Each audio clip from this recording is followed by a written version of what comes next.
Hello dear all, I am Santosh Wagh and welcome to channel Learn by संध्या वाघ. आज आपण या व्हिडिओमध्ये पाहणार आहोत प्रॉब्लेम सेट 6 चॅप्टर आहे financial planning class 9 mathematics part 1.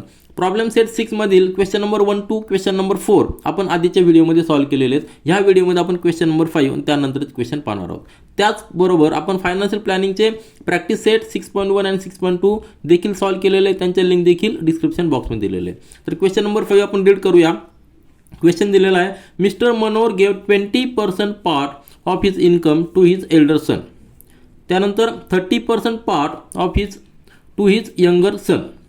He gave 10% of the balance as donation to the school. या ठिकाणी लक्षात घ्या 10% ऑफ द बॅलन्समधनं 10% दिलेलं आहे. आपण क्वेश्चन सॉल्व्ह करताना व्यवस्थित पाहणार आहोत. लेकिन हे लक्षात घ्या की 10% हे पूर्ण इन्कमच्या नाही तर बॅलन्सच्या 10% दिलेलं आहे. हे आपल्याला लक्षात घ्यायचं आहे. He still had rupees 1,80,000 for himself. What was his? His means Mr. Manohar's income. तर क्वेश्चन तुमच्या लक्षात आला असेल. या क्वेश्चनमध्ये मिस्टर मनोहर आपण रफमध्ये सॉल्व्ह करूया म्हणजे तुमच्या लक्षात येईल. आता रफमध्ये आपण सॉल्व्ह करूया. या ठिकाणी काय दिलेलं आहे मिस्टर मनोहर यांचं टोटल इन्कम त्यामधलं 20% पार्ट हा कोणासाठी आहे हा दिलेला आहे त्यांनी एल्डर सनसाठी दिलेला आहे. त्यानंतर दिलेला 30% पार्ट तो कोणासाठी दिलेला आहे तो दिलेला यंगर सनसाठी. आणि याच्यामधनं जे बॅलन्स राहणार आहे आता 20% 30% जर गेले तर किती गेले 50% गेले. आउट ऑफ 100 मधले 50% गेलेले आहेत. आलं ना लक्षात. म्हणजे राहिलेले किती आहे 50%. हे झाले बॅलन्स. या बॅलन्समधले 10% त्यांनी डोनेशन दिलेलं आहे. आलं का लक्षात. तर 10% आपण डायरेक्ट या ठिकाणी ॲड करू शकत नाही. तर 50% ते 10% किती होणार आहे 50% ते 10% म्हणजे कसं होणार आहे 10/100 × 50. म्हणजे या ठिकाणी काय होणार आहे हा 0 गेला हा 0 म्हणजे 5%. आलं लक्षात. 5% फक्त डोनेशन त्यांचं आहे. कारण 50%च्या 10% 100%च्या 10% नाही आहे. तर 50% बॅलन्स जे त्याचा 10% 5% म्हणजे टोटल त्यांनी काय काय दिलेलं आहे 20% एल्डर सनला दिलेले आहेत 30% यंगर सनला दिलेले आहेत आणि 5% हे पर्सेंट आपण जे म्हणतोय तर टोटल इन्कमच्या 5% आहे. बॅलन्सच्या 10% आहे परंतु टोटलच्या 5% आहे. म्हणजे टोटल त्यांनी 55% टोटल त्यांनी दिलेले आहेत. आणि त्यांच्याकडे मग बॅलन्स किती राहणार 55% जर गेले टोटल तर त्यांच्याकडे बॅलन्स राहणार आहे पर्सेंटेजमध्ये बॅलन्स राहणार आहे ते 45%. आलं लक्षात. आणि रुपीजमध्ये बॅलन्स किती दिलेले आहेत 1,80,000. म्हणजेच काय जर आपण त्यांचं इन्कम जर एक्स पकडलं जर आपण एक्स पकडलं तर बॅलन्स किती असणार आहे बॅलन्स असणार आहे 45/100 × x. बरोबर आहे. हे रुपीजमध्ये असणार आहे. पर्सेंटेजमध्ये 45% आणि रुपीजमध्ये 45/100 × x. आणि बॅलन्स किती दिलेला आहे 1,80,000. म्हणजे आपल्याला इक्वेशन मिळालेलं आहे. इक्वेशन काय मिळालेलं आहे 45x/100 हे इक्वेशन मिळालेलं आहे. हे जर आपण इक्वेशन सॉल्व्ह केलं तर आपल्याला काय एक्सची व्हॅल्यू मिळणार आहे. आणि एक्स आपण काय अजून केलेलं आहे त्यांचं इन्कम. आलं लक्षात. तर अतिशय सोपं कॅल्क्युलेशन आहे. आपण स्टेप बाय स्टेपमध्ये लिहूया. यामध्ये फक्तची महत्त्वाची एक स्टेप म्हणजे काय जे 5% आलेलं आहे जे त्यांचं या ठिकाणी त्यांनी डोनेशन केलेलं 10% कशाच्या तर बॅलन्सच्या 10% आहे. ते आपल्याला व्यवस्थित लक्षात घ्यायचं आहे.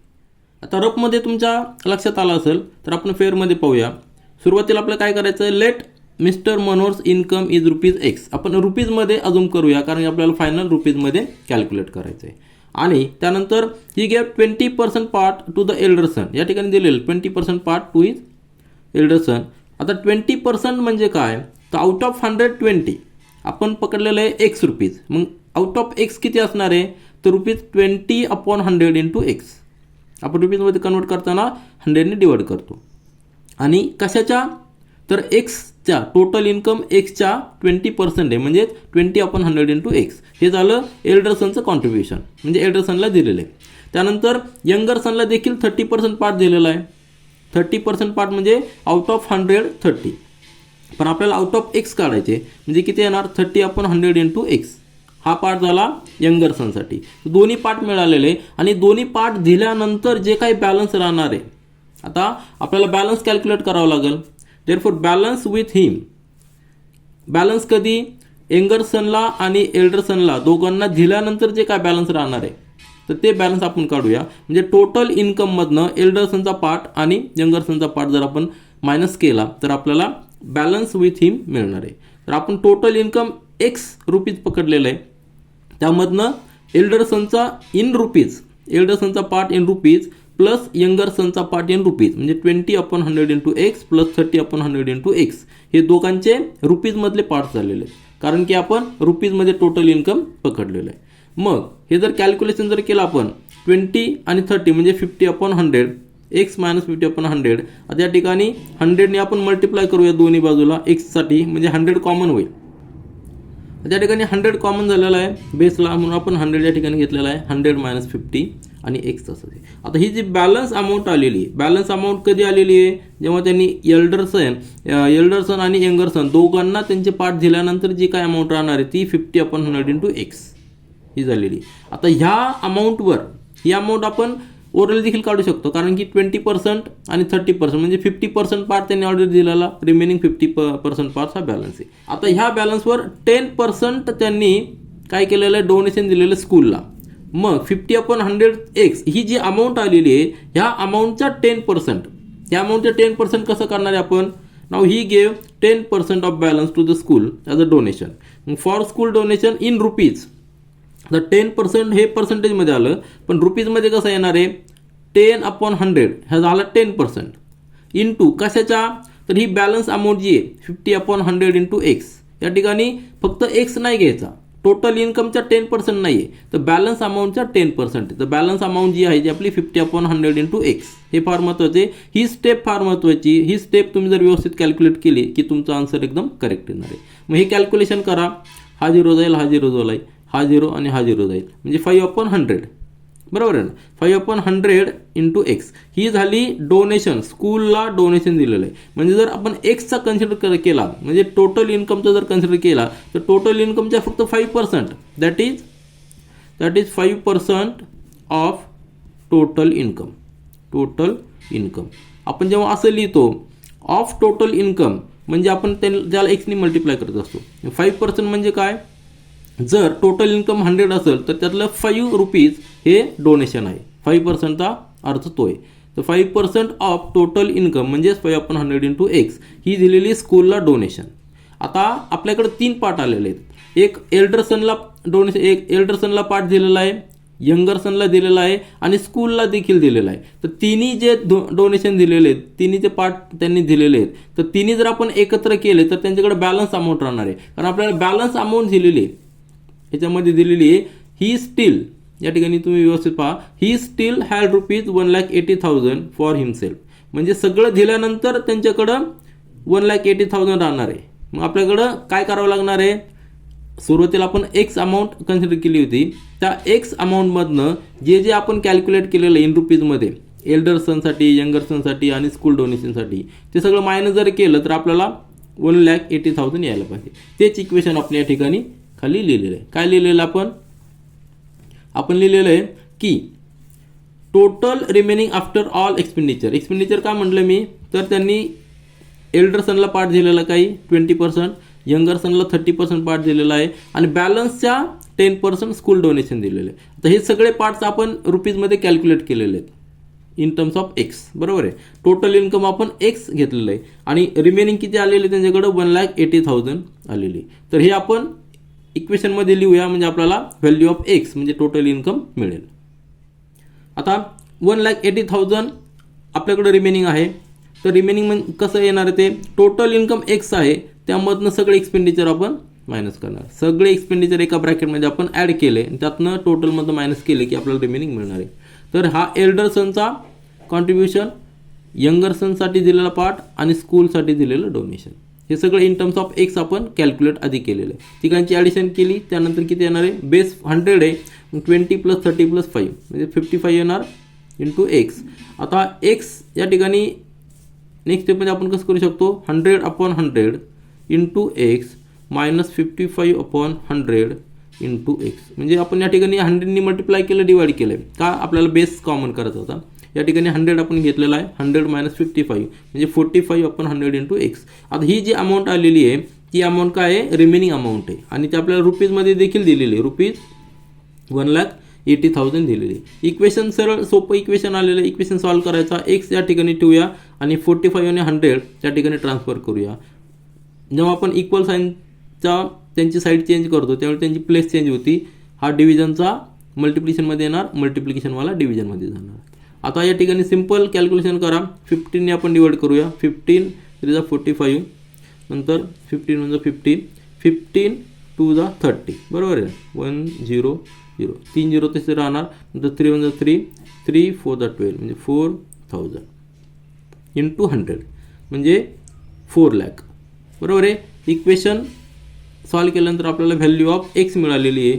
एक्स आपण कन्सिडर केलेलं आहे की total income of mister Manohar. आपला आन्सर आलेला आहे mister Manohar's income is ₹4 lakh. हे झालं आपलं final answer.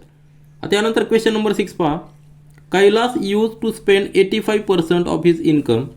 When his income increased by 36%, his expenses also increased by 40% of his earlier expenses. How much percentage of his earning he saves now? आता या ठिकाणी जे काही सगळे दिलेले डिजिट सगळे पर्सेंटेजमध्ये दिलेले आहेत, कारण त्याचं स्पेंड दिलेलं आहे 85%मध्ये दिलेलं आहे. नंतर जे काही इन्क्रीज झाले ते देखील पर्सेंटेजमध्ये दिलेलं आहे. मग असे एक्झाम्पल सॉल्व करताना आपण जर अजूम केलं की इन्कम हे 100 रुपीज आहे तर आपल्याला कॅल्क्युलेशन अतिशय सोपं जातं. लक्षात आलं असेल तुमच्या. जर आपण इन्कम जर 100 रुपीज पकडलं तर आपल्याला कॅल्क्युलेशन करणं अतिशय सोपं जातं. परंतु ती एक सोपी मेथड आहे. परंतु जी स्टँडर्ड मेथड आहे ती स्टँडर्ड मेथडमध्ये काय, आपण एक अननोन व्हेरिएबल अजूम करायचा की let Kailas income is X आणि त्यानुसार ते जे काय डिजिट्स येतात ते आपण सगळे कॅल्क्युलेट करूया. तर थोडासा क्रिटिकल किंवा ट्रिकी क्वेश्चन आहे, परंतु जर आपण व्यवस्थित स्टडी केला तर तुमच्या लक्षात येईल. स्टेप बाय स्टेप मी या ठिकाणी लिहितो आणि त्याच पद्धतीने तुम्हाला एक्सप्लेन देखील करतो मी. तर क्वेश्चन तुमच्या लक्षात आला असेल आणि एक रफ आयडिया मी देखील दिलेली. तर आपण स्टेप बाय स्टेप व्यवस्थित समजून घेऊया. आपल्याला सुरुवात काय करायची, let Kailas original income is ₹एक्स. आता आपण एक्स अजूम केलेलं आहे, जरी पर्सेंटेजमध्ये दिलेलं आहे सगळं. आपण या ठिकाणी ₹100 देखील अजूम करून आपलं कॅल्क्युलेशन सोपं करू शकतो. परंतु एक स्टँडर्ड मेथड काय आहे ते तुम्हाला या ठिकाणी मी सांगण्याचा प्रयत्न केलेला आहे. तर आपण अजूम केलेलं ₹एक्स. आता जे काही कॅल्क्युलेशन करणार आहे, जे काही स्टेप्स सगळ्या इन टर्म्स ऑफ एक्स येतील आपल्या. तर आता या ठिकाणी सुरुवातीला दिलेलं he spends 85% of his income, म्हणजे त्याचं एक्सपेन्सेस दिलेलं 85% कशाच्या, इन्कमच्या. तर आपण इन्कम किती पकडलेला आहे, एक्स. जर या ठिकाणी तुम्ही जर 100 इन्कम पकडला तर एक्सपेन्सेस किती येणार, 85, बरोबर आहे ना. जर टोटल इन्कम 100 पकडला तर एक्सपेन्सेस येणार 85. त्याच पद्धतीने आपण या ठिकाणी एक्सपेन्सेस पकडलेला एक्स. मग त्याचं एक्सपेन्सेस किती येणार, त्याला एक्सपेंडिचर देखील म्हणू शकतो आपण. इन रुपीज किती येणार आहे, 85 अपॉन 100 इंटू एक्स. आलं लक्षात. या ठिकाणी जर आपण एक्सची व्हॅल्यू 100 पकडली तर हा 100 आणि हा 100 कॅन्सल होणार, येणार ₹85.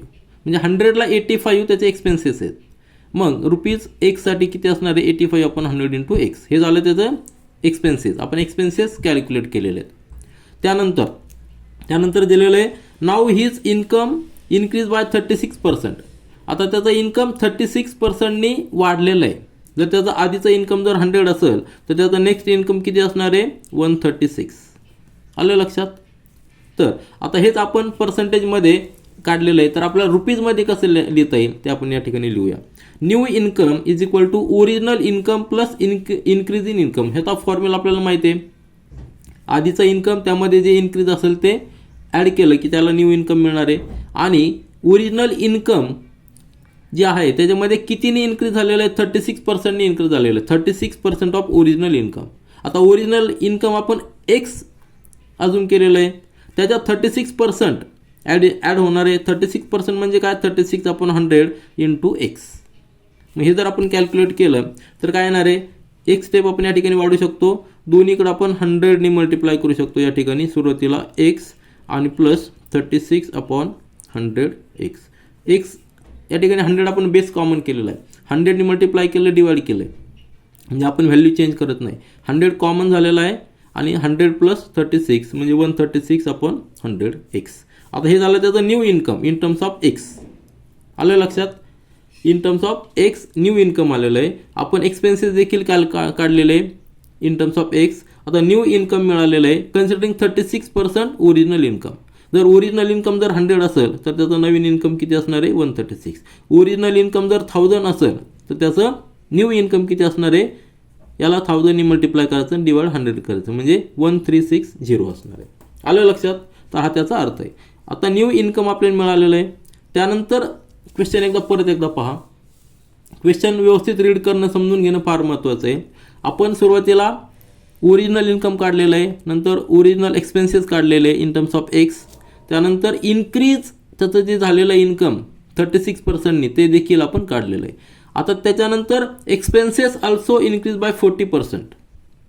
म्हणजे आपण सुरुवातीला जे एक्सपेन्सेस घेतलेले 85/100 इंटू एक्स याच्या 40% इन्क्रीज झालेले आहेत. नवीन एक्सपेन्सेस जे आहेत ते जरी त्याचं इन्कम 36% इन्क्रीज झालं असलं तरी एक्सपेन्सेस हे अजून जास्त वाढलेले आहेत, 40%नी वाढलेले आहेत. इन्कम फक्त 36नी वाढलेलं आहे आणि एक्सपेन्सेस 40%नी वाढलेले आहेत. पण कशाच्या? आधीच्या एक्सपेन्सेस. तर आधीचे एक्सपेन्सेस आपण या ठिकाणी काढलेलं आहे. मग आपण या ठिकाणी खाली लिहिलेलं आहे. आधी स्टेपमध्ये आपण काय लिहिलेलं आहे, also new expenses increase by 40% of his earlier expenses आपल्याला दिलेलं आहे. आता न्यू एक्सपेन्सेस कसे असणार आहे, earlier expenses plus 40% of earlier expenses. आता अर्लियर एक्सपेन्सेस आपण कॅल्क्युलेट केलेलं आहे किती 85/100 इंटू एक्स. मग हे कसं लिहू शकतो आपण, earlier expenses 85/100 into x plus 40% of दिस.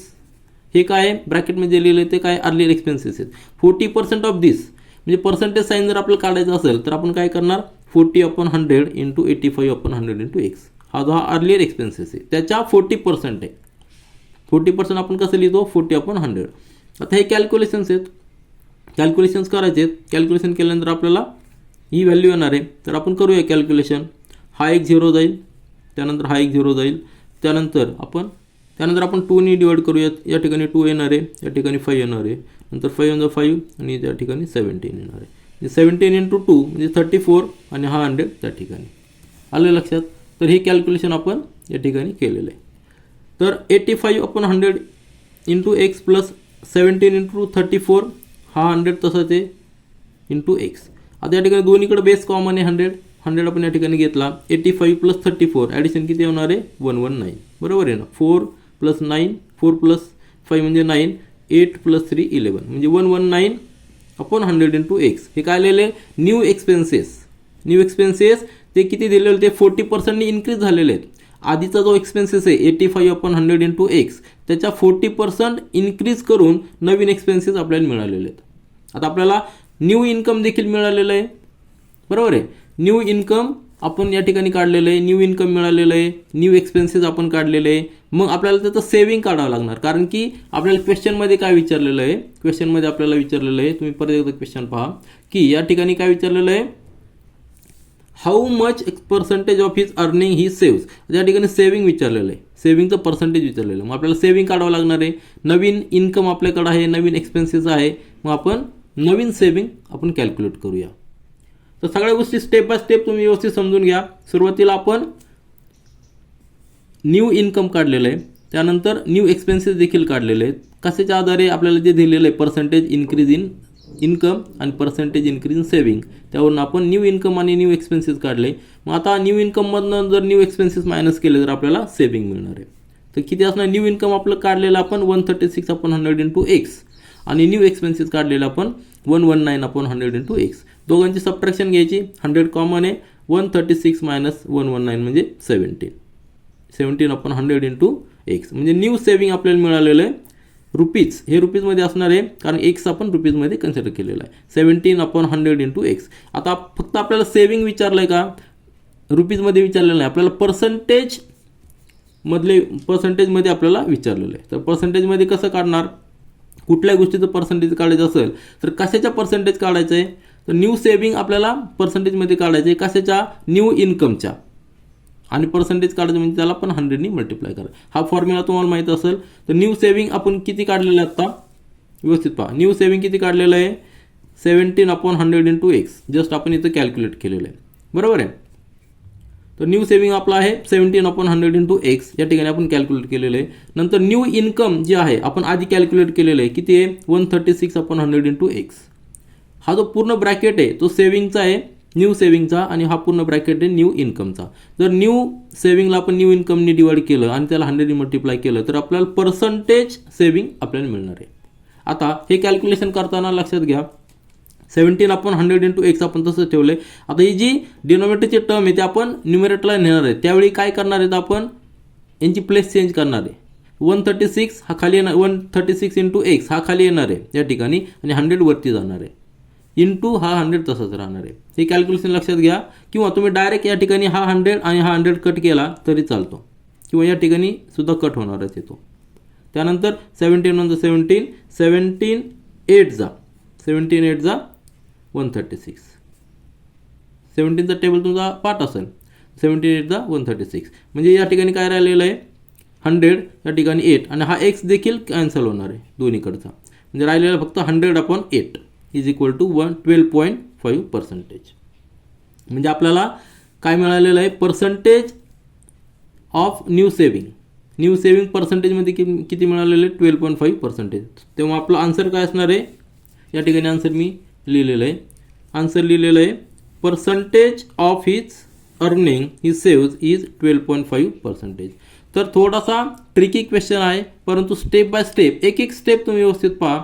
सगळ्या स्टेप तुमच्या मी अतिशय सिंपल, अतिशय सोप्या पद्धतीने मी या ठिकाणी लिहिलेलं आहे. ही एक स्टँडर्ड मेथड आहे. कुठल्याही प्रकारचा तुम्हाला क्वेश्चन आला की ही मेथड तुम्ही जर फॉलो केली की तुमचे सगळे कन्सेप्ट क्लिअर होतील.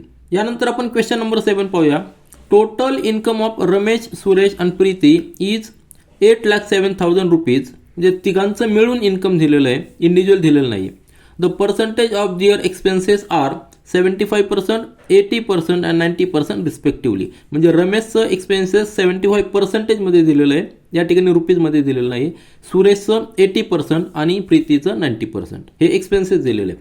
If the ratio of their saving, आता या ठिकाणी सेविंग दिलेलं आहे, परंतु सेविंग रेशोमध्ये दिलेलं आहे 16:17:12. याचा अर्थ काय, ह्या रेशोचा अर्थ काय आपण एक्झाम्पल सॉल्व्ह करताना पाहूया.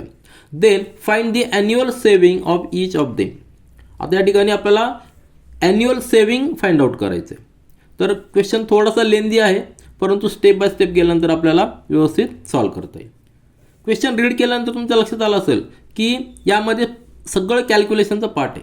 यामध्ये अननोन काय आहे, तर यांचं इंडिव्हिज्युअल इन्कम आपल्याला अननोन आहे, त्यांचं क्युम्युलेटिव्ह तिघांचं एकत्रित इन्कम दिलेलं आहे, परंतु इंडिव्हिज्युअल इन्कम दिलेलं नाही. आता जे अननोन आहे त्याला आपण काहीतरी अजूम करावं लागणार, व्हेरिएबल म्हणजे XYZ आपण त्या ठिकाणी अजूम करूया.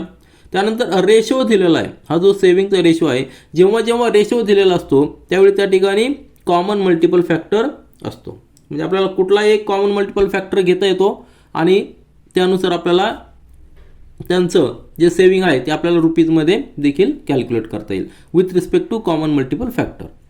त्याचा अर्थ काय, 16:17:12 म्हणजे काय, जर रमेशचं इन्कम जर 16 रुपीज असेल तर सुरेशचं 17 आहे आणि प्रीतीचं 12 आहे. हे याचा रेशो दिलेला आहे, याच्या मल्टिपलमध्ये देखील असणार आहे.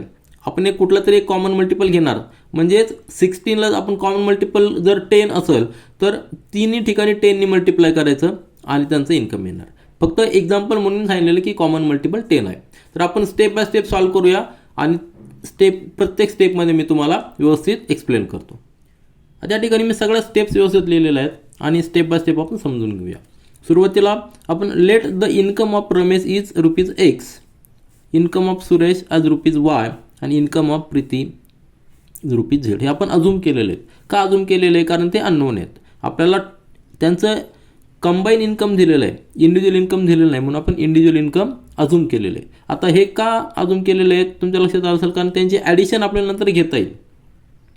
आपल्याला जो डाटा दिला आहे त्यातनंच आपल्याला सोल्युशन काढायचं आहे. तर नेक्स्ट स्टेपमध्ये हे झालं आपलं पहिलं अजम्पशन.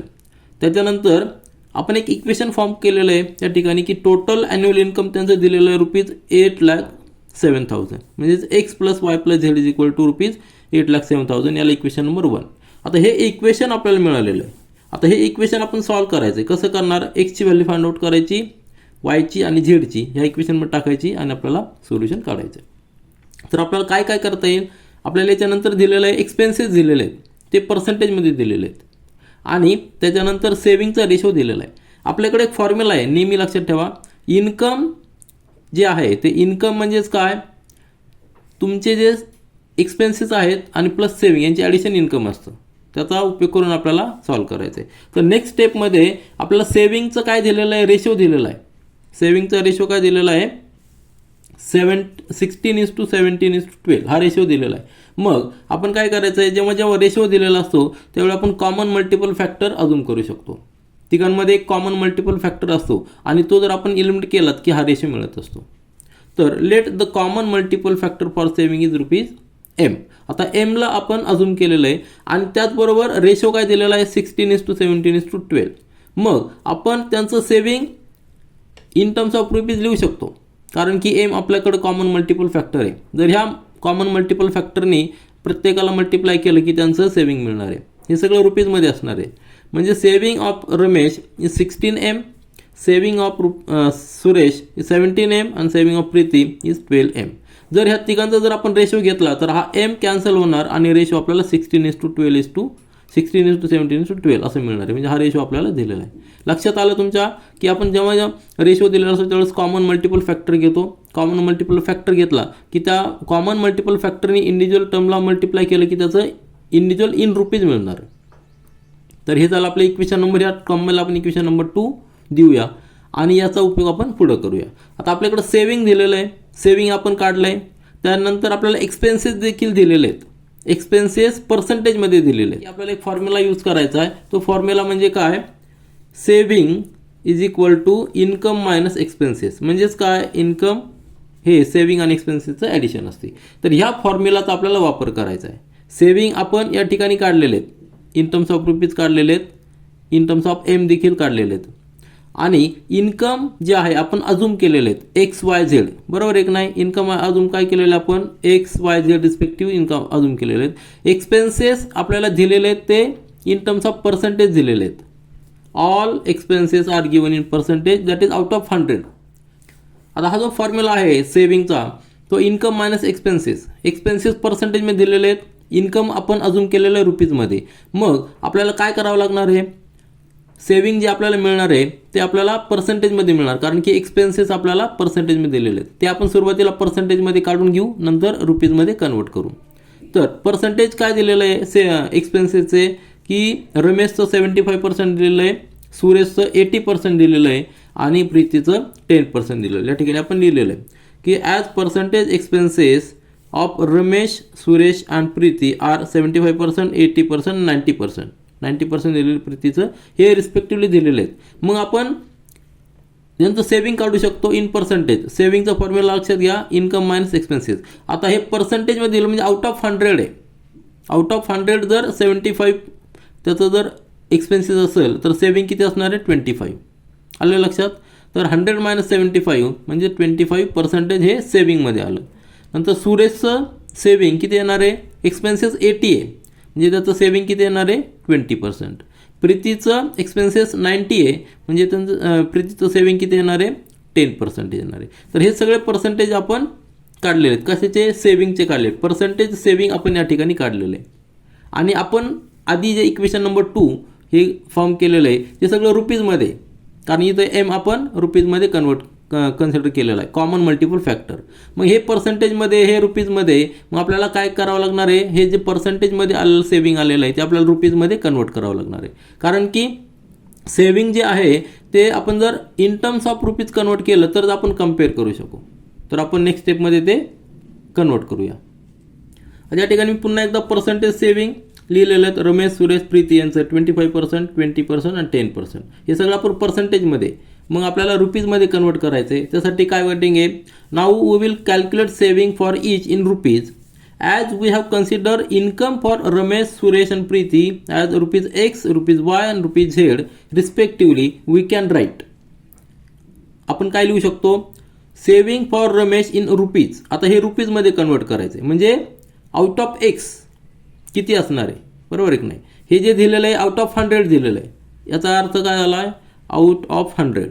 पर्सेंटेज म्हणजे काय, आउट ऑफ 100. आणि या ठिकाणी आपण रुपीजमध्ये कन्वर्ट करणार म्हणजे आउट ऑफ X म्हणजेच काय, 25/100 × X. हे झालं आउट ऑफ X. आलं लक्षात. कोणाचं, रमेशचं सेविंग. रमेशचं टोटल इन्कम एक्स आहे आणि सेविंग किती असणार आहे 25/100 इंटू एक्स. त्याच्यानंतर आपण जे इक्वेशन नंबर 2 तुम्हाला पुन्हा एकदा मी दाखवतो. आपण इक्वेशन नंबर 2 या ठिकाणी लिहिलेले आहेत. या ठिकाणी पहा इक्वेशन नंबर 2 पुन्हा एकदा पहा. सेविंग फॉर रमेश हे रुपीजमध्ये आपण कन्वर्ट केलेले आहेत, म्हणजे कॉमन मल्टिपल फॅक्टर घेऊन. त्यांचा रेशो त्यांचा दिलेला आहे 16:17:12. 16M हे रमेशचं आहे, सुरेशचं 17M आणि प्रीतीचं 12M. आता हे इक्वेशन नंबर 2 आणि आत्ता आपण जे फॉर्म केलेलं आहे, आत्ता आपण एक इक्वेशन फॉर्म केलेलं आहे की रुपीजमध्ये सेविंग रमेशचं किती आहे 25/100 इंटू एक्स. मग हे दोन्ही आपण इक्वल करू शकतो, कारण की हे देखील रुपीजमध्ये आणि ते देखील रुपीजमध्ये, फक्त त्या ठिकाणी आपण कॉमन मल्टिपल फॅक्टर घेतलेला आहे. मग from equation 2 saving of Ramesh is 16M आपण आत्ता पाहिलेलं इक्वेशन. मग आपण लिहू शकतो की 16M is equal to 25/100 into x. लक्षात आलं तुमच्या. 16M काय आहे, त्यांचा कॉमन मल्टिपल फॅक्टर घेऊन आपण इक्वेशनमध्ये लिहिलेलं आहे. आणि 25/100 इंटू एक्स हे कसं कॅल्क्युलेट केलं आहे, आपण एक्सपेन्सेस मायनस करून सेविंग काढलेलं आहे. तर हे दोन्ही इक्वल असणार आहे. मग यावरून आपण एक्सची व्हॅल्यू फाइंड आउट करू शकतो. एक्सची व्हॅल्यू का फाइंड आउट करायची, कारण की आपण इक्वेशन नंबर 1 लिहिलेलं आहे. पुन्हा एकदा पहा तुम्ही, इक्वेशन नंबर 1 आपण काय लिहिलेलं आहे, x plus y plus z is equal to ₹8,07,000 हे आपल्याला दिलेलं आहे. मग आपण एक्सची व्हॅल्यू देखील फाइंड आउट करतो इन टर्म्स ऑफ एम, वायची व्हॅल्यू देखील फाइंड आउट करतो इन टर्म्स ऑफ एम आणि झेडची व्हॅल्यू देखील फाइंड आउट करतो इन टर्म्स ऑफ एम. मग तिन्ही ठिकाणी एकच व्हेरिएबल येणार आहे, मग आपल्याला इक्वेशन सॉल्व्ह करायला सोपं जाईल. तर आपण एक्सची व्हॅल्यू या ठिकाणी फाइंड आउट केलेली आहे. ती कशी, तर एक्स इकडेच ठेवला, 25/100 या ठिकाणी ट्रान्सफर केला, म्हणजे त्यांची प्लेस चेंज होणार. म्हणजे या ठिकाणी 25 आणि या ठिकाणी 4, म्हणजे 16 इंटू 4 म्हणजे किती आलेलं 64M. आता एक्सची value in terms of M आलेली आहे. त्याच पद्धतीने या इक्वेशन नंबर 3 दिलेलं आहे. त्याच पद्धतीने आपण सुरेशचं देखील जे इन्कम सेविंग आहे इन रुपीज आपण कसं कॅल्क्युलेट करू शकतो, 20/100 इंटू वाय. कारण की 20% त्याचं सेविंग आहे, पर्सेंटेजमध्ये 20% आहे, म्हणजे आउट ऑफ वाय त्याचं सेविंग असणार आहे 20/100 इंटू वाय. आणि इक्वेशन नंबर 2 वरनं आपण सुरेशचं सेविंग किती लिहिलेलं आहे 17M, म्हणजे 17M is equal to 20/100 into y. कारण हे दोन्ही सेविंग आहेत, हे देखील सुरेशचं सेविंग आहे आणि 17M देखील सुरेशचं सेविंग आहे. दोन्ही आपण कम्पेअर करू शकतो इक्वल साईन देऊन.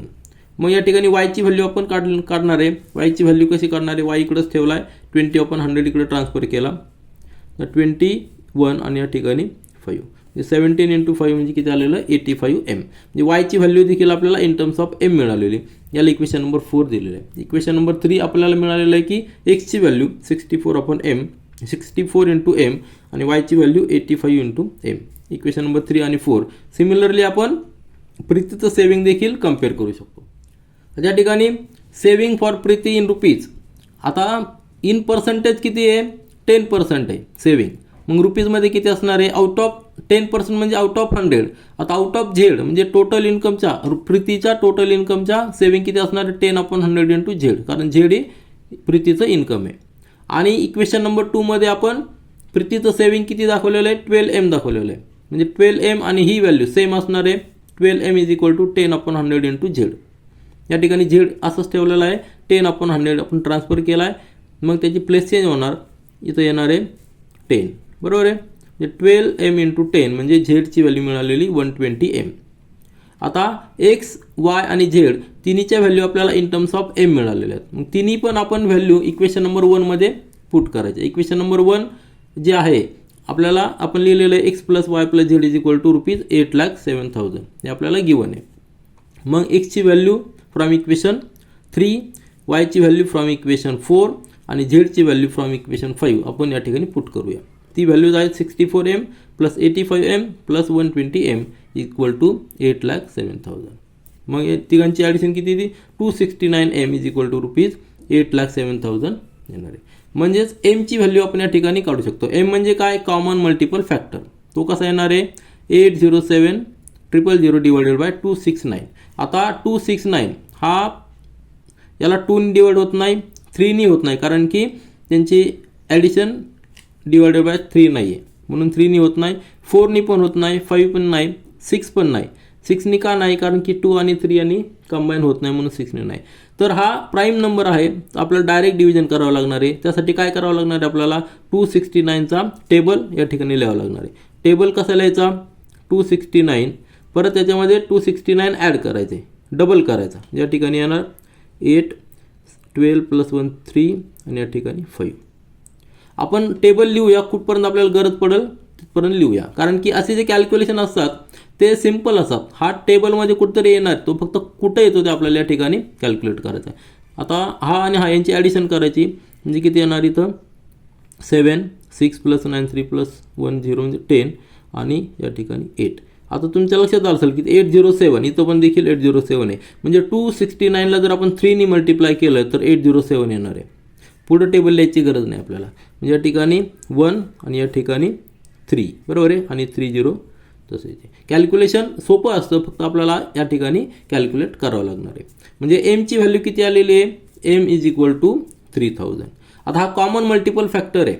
मग आपण इक्वेशन 2 मध्ये पुट करूया. इक्वेशन 2 आपण लिहिलेलं आहे की प्रत्येकाचं कॉमन मल्टिपल फॅक्टर घेऊन आपण सेविंग लिहिलेलं आहे. तर सेविंग काय लिहिलं होतं आपण? ॲन्युअल सेविंग फॉर रमेश म्हणजे 16M, बरोबर आहे ना? तर 16M मध्ये M 3000 आहे, म्हणजे ₹48,000 हे याचं ॲन्युअल सेविंग आहे. त्याच पद्धतीने सुरेशचं 17M म्हणजेच काय झालेलं आहे? 17 × 3 म्हणजे 51,000. आणि प्रीतीचं सेविंग किती असणार आहे? 12M म्हणजे 12 × 3000 म्हणजे 36,000. आता ह्या तिघांचा जर रेशो घेतला तर रेशो आपल्याला 16:17:12 येणार, कारण की 3000 हा कॉमन आहे तिघांमध्ये. मग हे झालं त्यांचं ॲन्युअल सेविंग. आलं लक्षात? ॲन्युअल सेविंग आलेलं आहे. आता याच्यावरनं जरी आपल्याला ह्या क्वेश्चनमध्ये विचारलेलं नाही की त्यांचं इन्कम किती आहे, तर इन्कम तुम्ही काढू शकता का? काढत असाल तर तुम्ही कॉमेंट सेक्शनमध्ये लिहा. आपलं ह्या क्वेश्चनसाठी आन्सर आपण या ठिकाणी लिहिलेलं आहे की annual saving of Ramesh is ₹48,000, for Suresh is 51,000 आणि फॉर प्रीती इज ₹36,000. हे झालं आपलं फायनल आन्सर. आता त्यानंतर आपण क्वेश्चन नंबर 8 पाहूया. Compute the income tax payable by the following individuals. आता 3 सब क्वेश्चन्स आहेत. आता इन्कम टॅक्स पेएबल करायचं म्हणजे आपल्याला काय माहिती पाहिजे? तर त्यांचं टॅक्सेबल इन्कम माहीत पाहिजे आणि त्यांचं एज माहीत पाहिजे. आपण टेक्स्टबुकमध्ये पाहिलेलं की आपल्याला 3 टेबल दिलेले आहेत. 3 टेबल रेफरन्ससाठी काय आहे? कारण की 3 ग्रुप केलेले आहेत. एक बिलो 60 इयर, नंतर 60 to 80 म्हणजे सिनियर सिटीजन, आणि अबव 80 म्हणजे सुपर सिनियर सिटीजन. यांच्यासाठी वेगवेगळे स्लॅब आणि वेगवेगळे टॅक्सेस आहेत. तर आपल्याला सुरुवातीला काय माहीत पाहिजे? त्यांचं एज. पहिल्या सब क्वेश्चनमध्ये काय दिलेलं आहे? Mister Kadam who is 35 years. या ठिकाणी 35 इयर्स आपल्याला माहिती आहे, म्हणजे आपल्याला टेबल नंबर 1 यूज करायचा आहे. त्यानंतर त्यांचं टॅक्सेबल इन्कम आपल्याला माहीत पाहिजे, ते देखील या ठिकाणी डायरेक्ट दिलेलं आहे. आपण आधी जे प्रॅक्टिस सेटमध्ये क्वेश्चन सॉल्व्ह केलेले त्यामध्ये आपण टॅक्सेबल इन्कम कॅल्क्युलेट करत होतो. आपल्याला ग्रॉस इन्कम दिलेलं होतं, त्यानंतर त्यांचं डिडक्शन, सेव्हिंग वगैरे काय असेल ते सगळे कॅल्क्युलेट करून आपल्याला टॅक्सेबल इन्कम कॅल्क्युलेट केल्यानंतर आपण टॅक्स काढू शकत होतो. या ठिकाणी आपल्याला डायरेक्ट टॅक्सेबल इन्कम दिलेलं आहे, त्यामुळे आपण टेबल रेफर करूया. टेबल मी पुन्हा एकदा तुम्हाला दाखवतो. आपल्याला टेबल नंबर 1 पाहायचं आहे, कारण की त्यांचं एज 35 इयर्स आहे. तर हा टेबल नंबर 1 आहे. त्यामध्ये काय इंडिव्हिज्युअल्स आहे आणि एज अप टू 60 इयर्स आहे. आत्ता जे आपल्याला एक्झाम्पल आहे ते ह्या ग्रुपमध्ये बरोबर बसणार आहे. मग मिस्टर कदम यांचं आपल्याला टॅक्सेबल इन्कम माहीत झालेलं आहे आणि एज ग्रुप देखील माहीत झालेलं आहे, म्हणजे आपल्याला हा टेबल 1 फॉलो करतात. ह्या टेबल 1 मध्ये काय दिलेलं आहे? अप टू 2,50,000 कुठलाही टॅक्स नाही आहे, बरोबर आहे. आणि त्याच्यानंतर 2,50,000 to 5,00,000 यासाठी आपल्याला हा रो फॉलो करायचा आहे. त्याच्यानंतर जर इन्कम 5,00,000 to 10 असेल तर हा रो फॉलो करायचा आहे. आणि इन्कम जर मोर दॅन 10,00,000 असेल, टॅक्सेबल इन्कम लक्षात घ्या, या ठिकाणी टॅक्सेबल इन्कम आपल्याला माहीत पाहिजे. जर टॅक्सेबल इन्कम मोर दॅन 10,00,000 असेल तर आपल्याला हा रो फॉलो करायचा आहे. तर मिस्टर कदम यांचं टॅक्सेबल इन्कम मोर दॅन 10,00,000 आहे, कारण की त्यांचं टॅक्सेबल इन्कम आपलं किती दिलेलं आहे?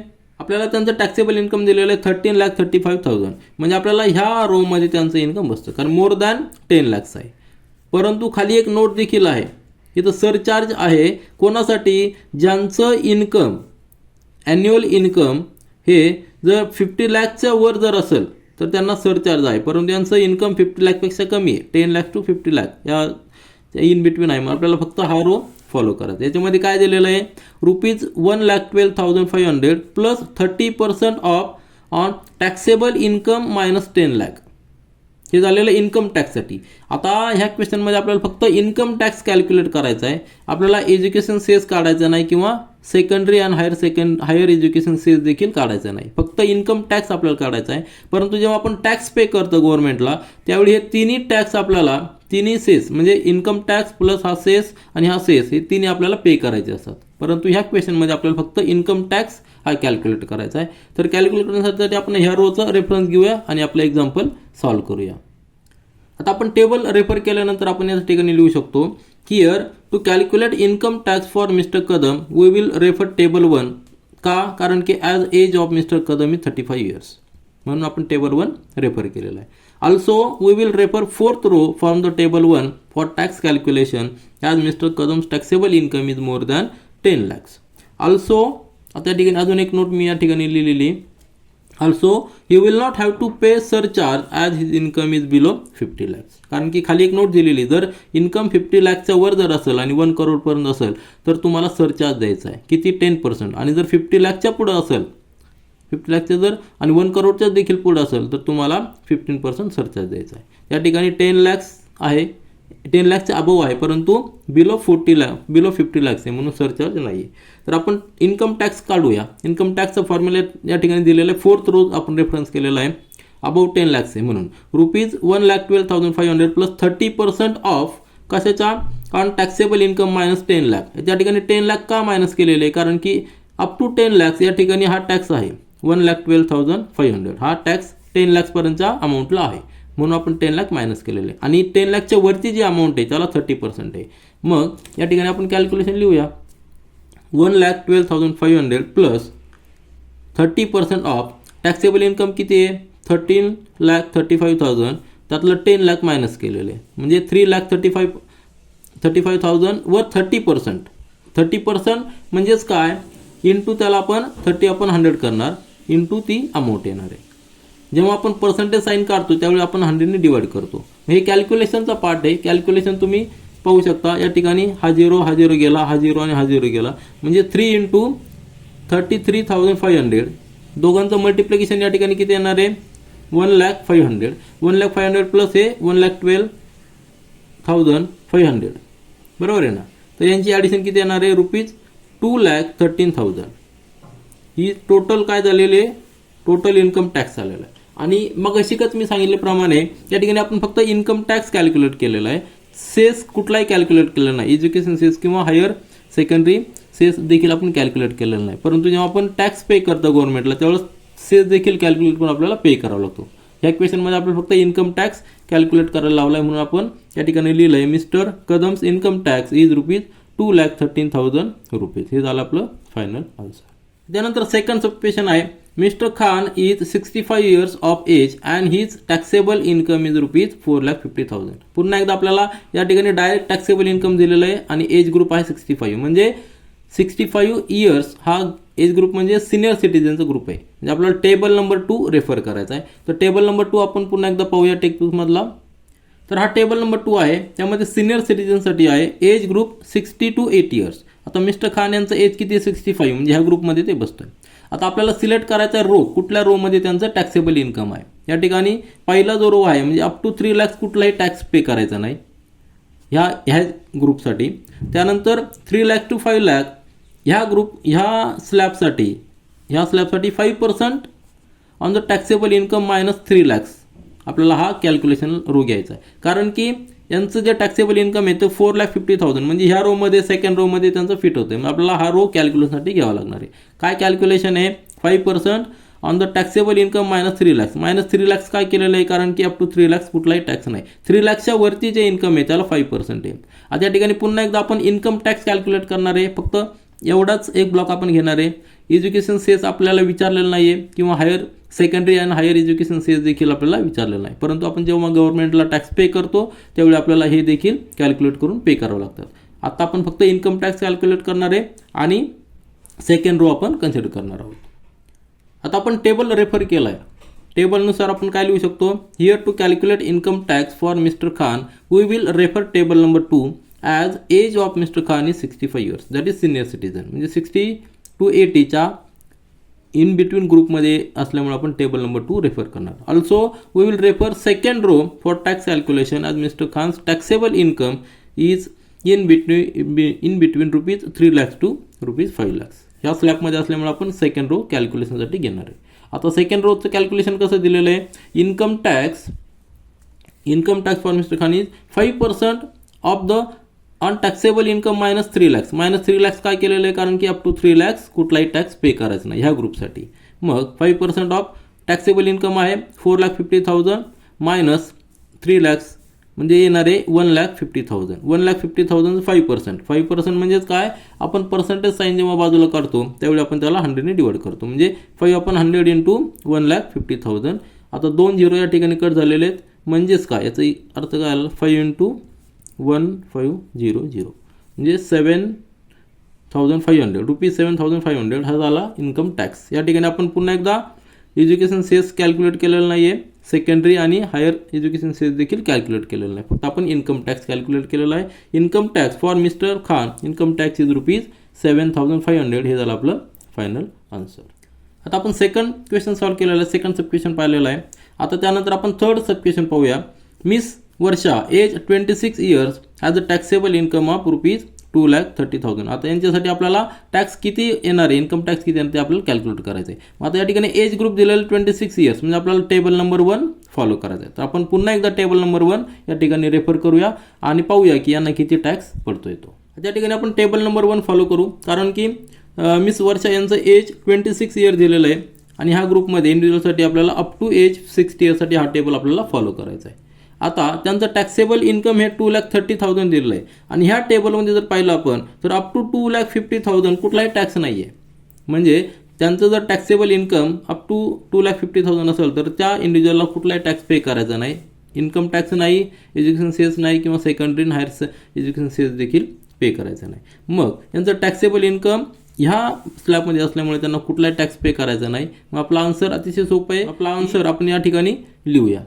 तर या ठिकाणी आपण पुन्हा एकदा वर्डिंगमध्ये व्यवस्थित लिहिलेलं आहे की here to calculate income tax for miss Varsha we will refer table 1 as age of miss Varsha is 26 years.